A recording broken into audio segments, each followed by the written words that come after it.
नमस्कार, मी डॉक्टर अपर्णा कल्याणी, सोलापूर. श्री सूक्ताच्या 8व्या ऋचेत हे देवी लक्ष्मी, माझ्या घरातील दारिद्र्य दुर्भिक्ष तू नष्ट कर अशी प्रार्थना केली आहे. अलक्ष्मी म्हणजे जगातील सर्व वाईट गोष्टी. त्या वाईट गोष्टी नाहीशा व्हाव्यात म्हणून आपण देवीची प्रार्थना करतो.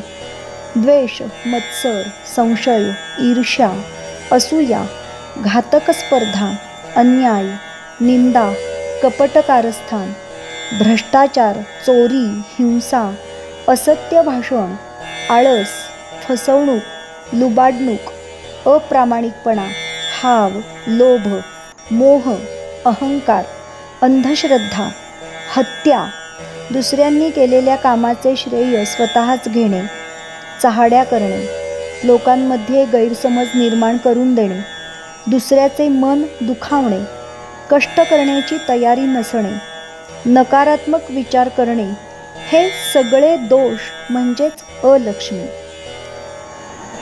आत्मपरीक्षण, मनन, चिंतन करून आपण आपल्यातले हे दोष घालवण्याची शपथ या नवरात्रीमध्ये देवी लक्ष्मीसमोर घेऊया.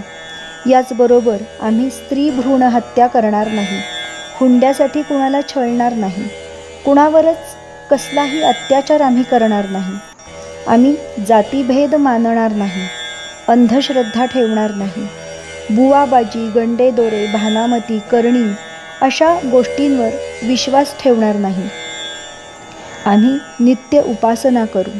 आम्ही या राष्ट्राची मातृपितृशक्ती आहोत. हे राष्ट्र निर्भय, प्रश्नमुक्त करण्याचं दायित्व आमच्यावर आहे, याचं भान आम्ही ठेवू अशी प्रार्थना या नवरात्रीत आपण देवी लक्ष्मीला मनःपूर्वक करणार आहोत.